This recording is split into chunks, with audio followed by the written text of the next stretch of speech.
when the American guards told a small group of German prisoners that they would be leaving the camp for a short trip into a nearby town in Iowa. Most of the soldiers assumed it was simply another work assignment, because during the war the word town rarely meant anything pleasant for captured soldiers who had grown used to strict routines behind barbed wire. Yet as the truck stopped in front of a modest American grocery store, and the prisoners were ordered to step inside under supervision, the men suddenly found themselves staring at something that none of them had expected to see during wartime: long shelves filled with bread, canned goods, fruit, and meat. So much food that several of the prisoners quietly wondered if the entire display had been arranged just for them. Because after years of shortages in Germany, the sight looked almost impossible to believe.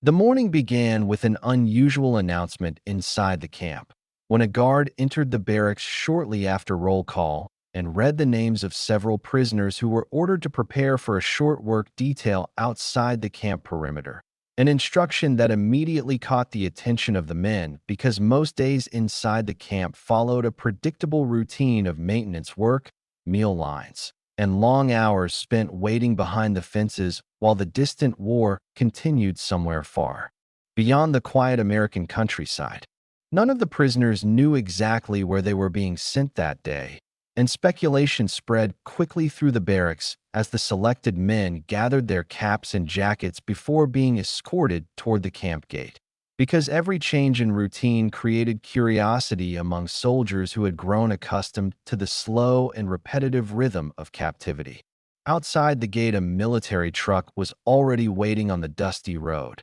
and the guards directed the prisoners to climb into the back while another soldier checked their names on a clipboard, explaining briefly through a translator that the group would be assisting with a small task in a nearby town where additional help was needed for a short period of time. The truck left the camp road and began moving through the rural landscape of Iowa, where wide farmland stretched in every direction beneath a pale morning sky. And the prisoners sat quietly as they watched the countryside pass beside them, because the land looked very different from the environments most of them had known in Europe, where towns and villages were often closer together and farmland appeared more crowded than the wide American fields now visible beyond the road. As the truck continued along the narrow highway, the prisoners began noticing more signs of ordinary civilian life appearing around them, including small farmhouses, roadside barns, and occasional vehicles traveling in the opposite direction,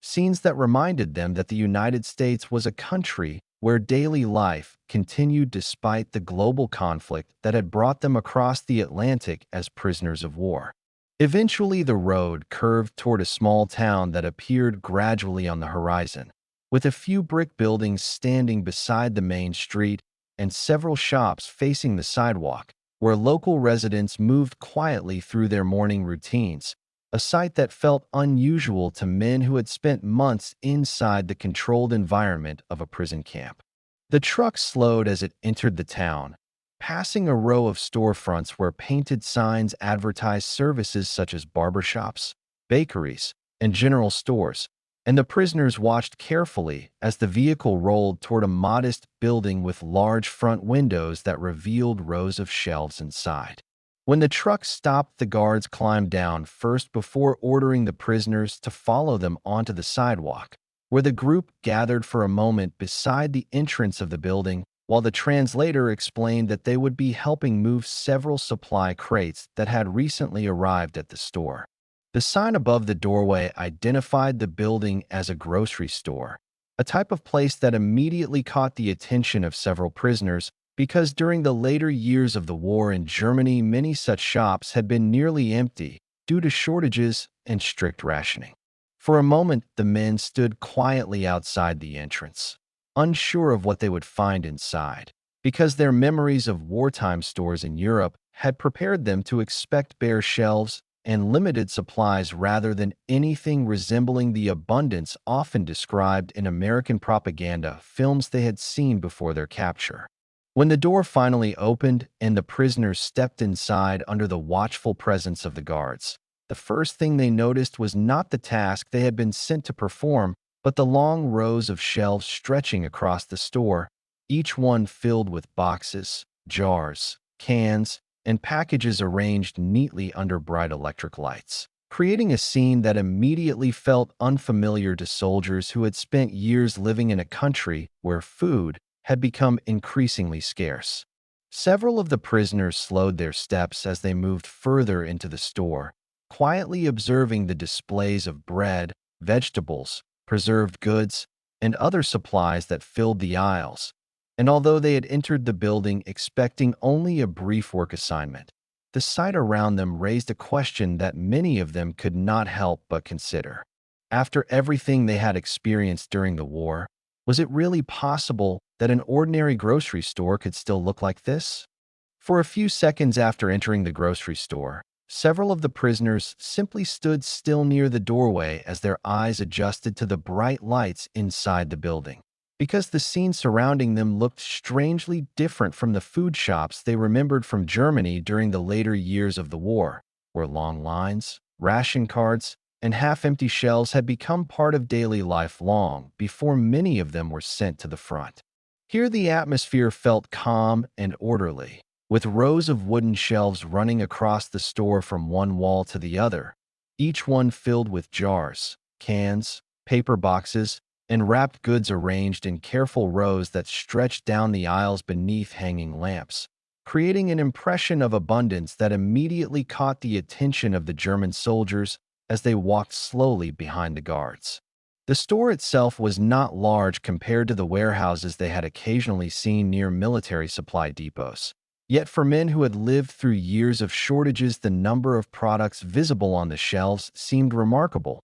because every direction they looked revealed another display of food that appeared untouched by the scarcity they had known during the war. Near the front counter, several baskets held fresh bread and packaged loaves that had been delivered earlier that morning, while further down the aisle wooden crates contained vegetables and fruit arranged neatly beneath small handwritten signs identifying the prices. And although the prisoners understood that they were not customers but temporary workers inside the store, it was difficult for them not to notice how full everything looked. The translator who had accompanied the guards soon explained their task for the morning, pointing towards several supply crates stacked near the entrance that needed to be carried into a small storage room at the back of the store where additional goods were kept before being placed on the shelves. The prisoners began lifting the wooden crates one by one and carrying them carefully through the aisles toward the storage area, moving past displays of canned vegetables,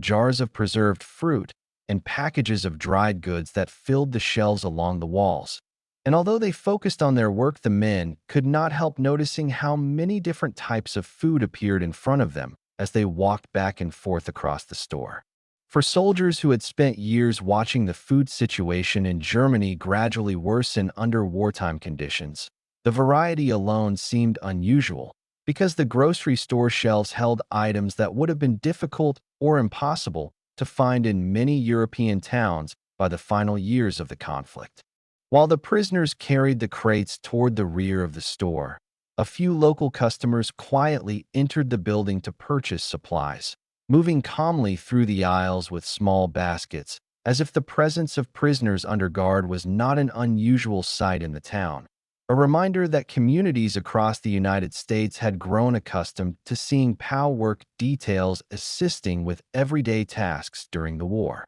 The guards remained near the front counter observing the activity, while occasionally speaking with the store owner about the progress of the deliveries. And although the situation was clearly supervised, the atmosphere inside the building remained calm, with none of the tension the prisoners had expected when they first stepped down from the truck earlier that morning. As the final crates were carried into the storage room, the prisoners returned to the main aisle to await further instructions. And while they stood quietly near the shelves, several of them glanced again at the displays surrounding them, still trying to understand whether what they were seeing represented ordinary life in an American town or whether the store had somehow been arranged in advance for their visit. Because after years of war, shortages, and rationing, the sight of so many full shelves inside a simple grocery store continued to feel almost impossible to believe.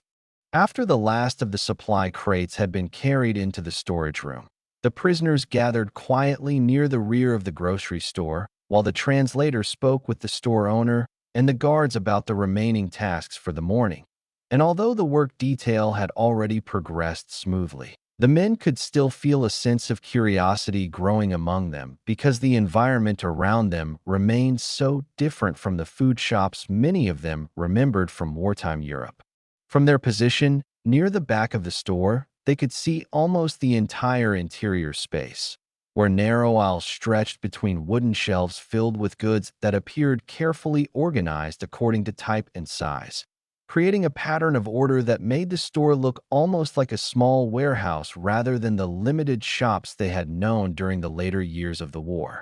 The store owner soon approached with a calm expression and explained through the interpreter that another delivery wagon had arrived earlier that morning carrying additional boxes that needed to be sorted before being placed onto the shelves, a task that required opening the crates, organizing the products, and preparing them for display in the correct sections of the store. The prisoners followed him toward a work table placed near the side wall, where several wooden crates had already been opened, revealing stacks of canned vegetables and preserved foods packed carefully in rows of metal containers that reflected the overhead lights. And as the men began lifting the cans from the boxes, they quickly realized how many individual items were contained within each shipment. While they worked, the store owner occasionally pointed toward the appropriate shelves where the products should be placed, explaining that the goods had arrived from regional suppliers who delivered food to towns across Iowa,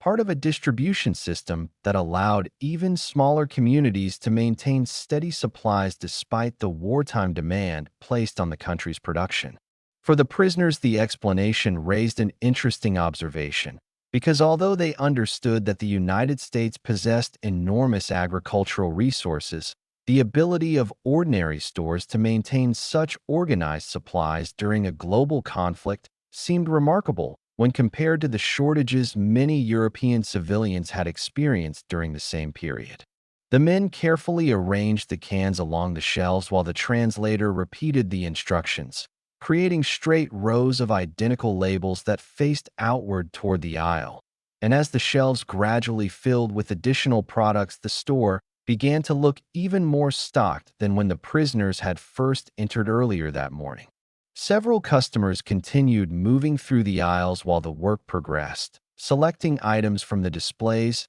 and placing them into small baskets before bringing them to the front counter. And although the presence of guards and prisoners might have seemed unusual in other circumstances, the customers appeared calm and accustomed to the arrangement. From time to time, the prisoners glanced toward the front of the store where the door opened and closed as more people entered from the quiet street outside, and the steady flow of ordinary activity created a sense that the building functioned as an important part of daily life for the small town. What struck the prisoners most was the contrast between the calm routine of shopping inside the store and the memories many of them carried from Europe, where the search for food during wartime had often been marked by long queues, ration cards, and uncertain deliveries that left shelves partially empty. Here the environment felt different, almost unaffected by the scarcity that had shaped their expectations. And as the work continued, the German soldiers slowly began to understand that what they were seeing inside the Iowa grocery store was not an illusion or a carefully arranged display for their visit.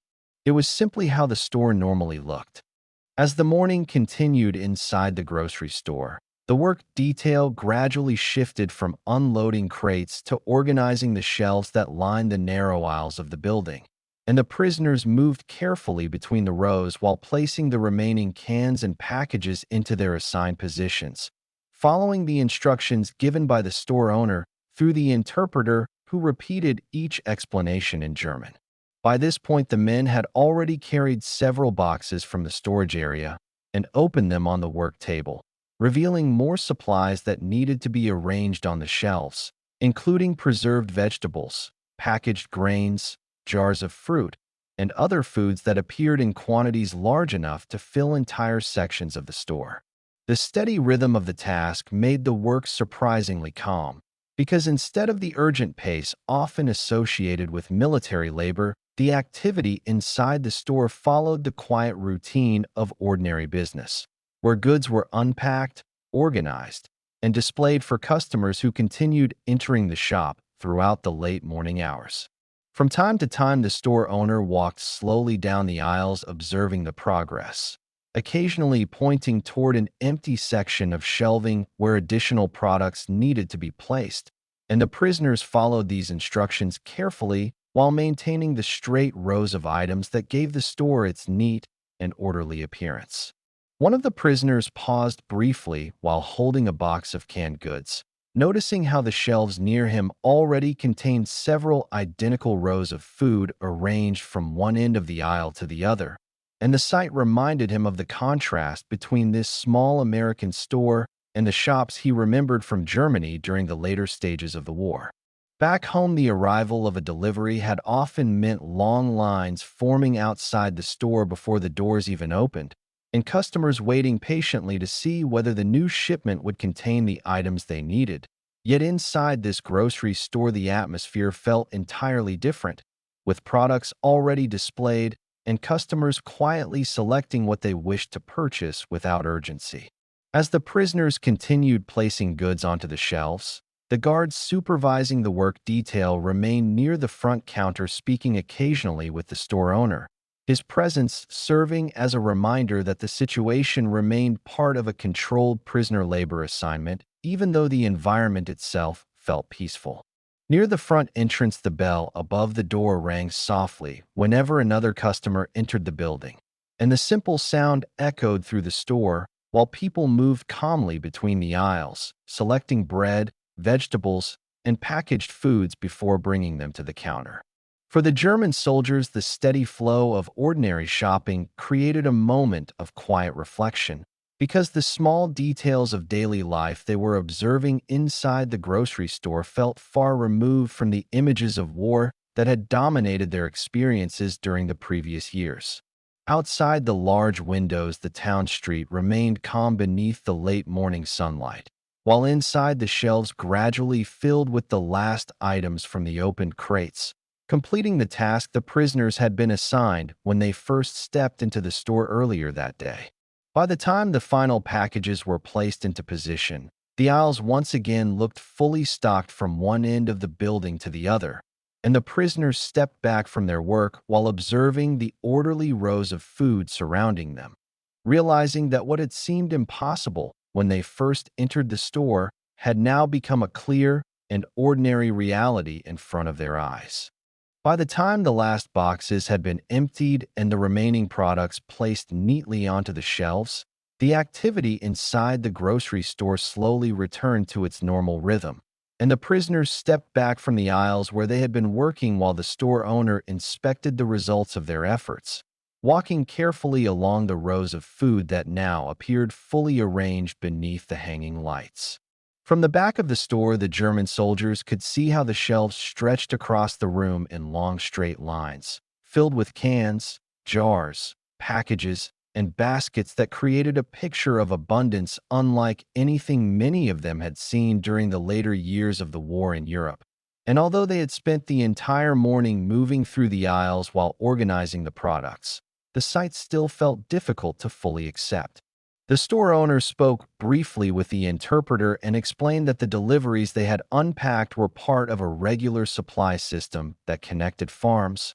warehouses, and transportation routes across the region, allowing grocery stores like this one to receive shipments frequently enough to keep their shelves stocked for the local community. For the prisoners, this explanation helped clarify what they had been quietly wondering since entering the store earlier that morning, because the abundance of food they had seen was not the result of a special delivery prepared for their visit, but rather the normal operation of a supply network that functioned continuously across the United States during the war. Several customers continued entering the store while the conversation took place, moving through the aisles with small baskets as they selected bread, canned goods, and vegetables before walking calmly toward the front counter where the purchases were wrapped and placed into paper bags. The guards supervising the work detail watched quietly from near the entrance while the prisoners gathered their tools and prepared to leave.